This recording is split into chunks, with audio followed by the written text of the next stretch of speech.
harder because there's no checklist, it's constantly changing, and it changes from one topic to another, or one query to another based on intent. It changes like every time. That's tough.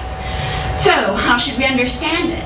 What I want you to think about, give you the benefit of the doubt, and suspend disbelief for a minute.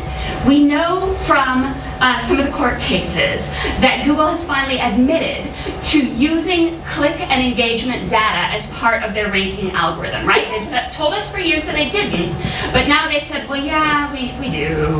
And this slide even came out from the court cases where it said there are 3 pillars to ranking. There's the body or the content, there's the anchors, the links and citations, and then there's user interactions, asterisks, click data.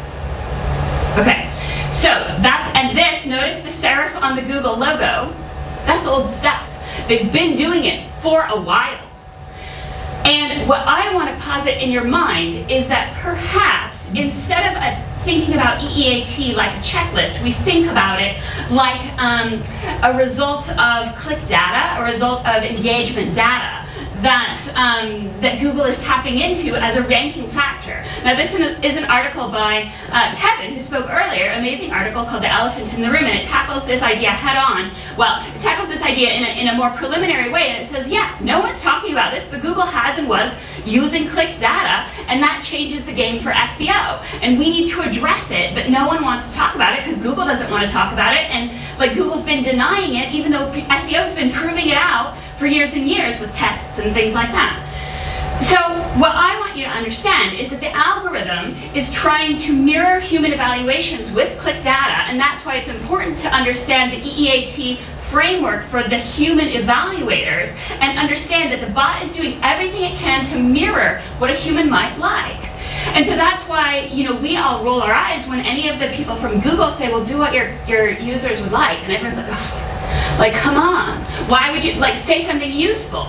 But it's because that's actually how they're evaluating success in a SERP. They're taking what's already ranking and what are the signals in there that kind of look good, and they're trying to evaluate your site against that. What's getting clicks? Does your site look like the stuff that's getting clicks? If yes, then you get tested and brought up in to compete there. If no, if this magical conglomeration, this magical soup of signals doesn't match what you've got, then they might not even consider you, right? And so again, they don't know exactly what's in the soup, they just know they like it. And I think of SEOs kind of like this, where SEOs still think of like this hand drawing of a human face, going, oh yeah, well we need an eye, or 2 eyes and a nose and a mouth, maybe some hair, good. And that is not it. Google's evaluations have gotten so much more deep and nuanced and subtle. And I always give you an analogy of the Target thing, where Target accidentally sent a flyer to a teenage girl who turned out to be pregnant but hadn't told her family yet.